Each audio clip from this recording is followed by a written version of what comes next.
Hi everyone, I'm really excited to say that my new copy of Miniature Secret Garden by Johanna Basford has just arrived. I haven't even opened it yet. I just thought I would come on and do a review for you and we can look at it together.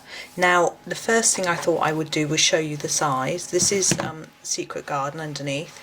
You can see that it's quite small compared to that, which is what we were expecting.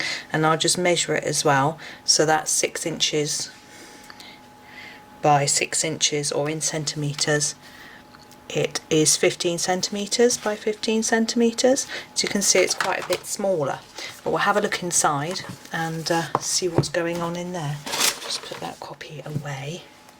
Okay, I think we're lined up nicely. Right, we just open it up and the cover, just to say, it's quite different to the original book. I think Johanna had said in a video that I watched that she purposely made it look different so that it wasn't easily confused with the original, so you knew that it was different, that you didn't, you know, buy it and then realise it was small and sort of be disappointed. So here we go. So this is the inside of the cover here. So we've got, this is quite similar to the original book. We've got Miniature Secret Garden, and then we've got the copyright page. This is it says, I'm just having a quick look, it says it printed in Hong Kong and it's Lawrence King, so that's Lawrence King Publishing, which was the original publishers of Secret Garden. And here we have the this, I think this is the same as the inside of the original book, but it says Miniature Secret Garden inside, and we have the This Book Belongs To. Now here's a welcome to page, and we've got this lovely bit here to colour, and this goes, what I've noticed about this is that it doesn't go quite into the crease. I don't know if you can see, there's a little bit of a gap. And here we have the first page, and again with this one it doesn't go quite into the middle. It means that you haven't got to sort of force your pencils in, which is, I know, is a problem that people have with the original book. And look, this page, we have this one. It's not the full picture that you get in the original book. We just got a little butterfly here, so you could probably do your own drawing there or just leave it blank. It looks like this is going to continue. So we've got this lovely round one here, and then just a little one on this side. But this is the owl and the leaves, which I'm sure we're all familiar with if we've seen the original book. And this is one of my favourite pictures from the original book. We've got just a little piece here with a bee. I rather like that. It's very pretty. And this one as well, with a little piece on the side. This is quite an interesting idea, and it makes it quite different to the original. This is the double page one, which is a bit like the one on the very first bit that we saw with the title. And this one is one of the pages where you are supposed to draw in some inky details. Now there isn't any writing on this page, I've noticed, so it's just up to you if you want to fill this in. There isn't any guidance this time. And here's the maze with the little slug and the garden door. I always think it's garden door anyway. And same again with this one, look. This is one where normally on this pot here it tells you to draw in your own topiary, but it's missing. You can just choose what you do. And we've got this one, which is again no writing, and these two opposite each other. I'm not sure if it's exactly the same layout as the other book, whether these two are opposite each other in the main book.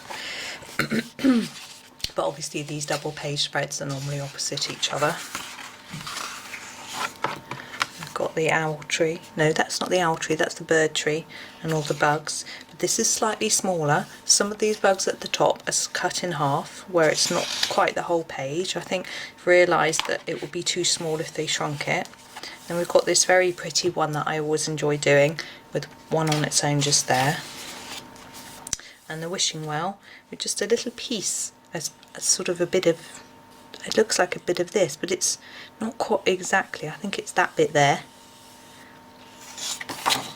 And this one with all the different shaped butterflies and flowers. And this very large design. And then we have the maze and the sort of large flowers. And this one again looks, I'm not sure if this is cut off in the original, the flower leaves don't go all the way to the edge, or whether that's how it is. And the lovely hummingbirds with just a small design on the side. And the same again with this one, we've got lovely round design with just a little bit of it here. And this one is one again where it normally says continue or fill in the details, so it's just left up to you to do. And these two lovely ones which are facing each other in the original book, I do remember that. And another two. This one I think it usually says in this flower to fill in some of the inky details. And the lovely sunflower where you're supposed to add your bees, and this lamp to add the moths or butterflies, and this pretty double page spread. Now what I am noticing is how small some of these designs are. I think you're going to need good eyesight, fine liner pen or very sharp pencils, but I still think they're really delightful, and I'm very tempted to just cut some out, leave them black and white and frame them because they're just so pretty. And here we have the owl tree and the nice wreath, and the lovely scarecrow and the branches, and this one going right across the page. And this is one again where you can continue putting a pattern if you wish to. And a huge page with lovely leaves and flowers. Oh yes, this is the one with the slugs and snails on. Sorry, I'm moving across the table. And the other maze. These leaves are quite small anyway. I mean, what you could always do is just colour the whole page in, say, a green pastel, and you wouldn't need to necessarily go over each leaf, or just sort of block out a square as if it's a bush or something like that. Might just have to be a little bit more inventive with some of the details. And here's this gorgeous spread which I really love of the shed and pumpkins. And this is a very pretty one as well. It's very nice just to have the watering can there on its own. And this one is usually on the facing page to the other one, but here it's by itself, and you've got a pretty little plant here which is taken from the bottom there. And we have see, this one is slightly smaller than the original. The fish have been cut off a bit, so you've got a slightly zoomed in version, so it's not really tiny, but we've got the whole of this one. Actually, haven't got the whole of the treasure chest here, so maybe it's slightly zoomed in. And then we've got the very pretty one with the sort of rivery scene. And this one is my absolutely favourite page of Johanna's ever. And we've got this one in here which is fabulous. I shall look forward to doing this one. And then there's this double one with the lovely flowers. And this one where you draw in your own flowers. Now with this one, when I did this before, I just traced some of the ones from here and popped them over here, and it was quite simple then to do it. And I like this one. And here with the vines, where you can continue the vines, I plan on tracing some of these across as well. And we've got the lovely tree house and the peacock. Oh yes, and this design where you're supposed to draw some butterflies in the square. Now you can do, and this one says draw some flowers in the background. Normally here you can just do what you want without worrying about the writing, or leave them as they are and not draw anything. I quite like it like that.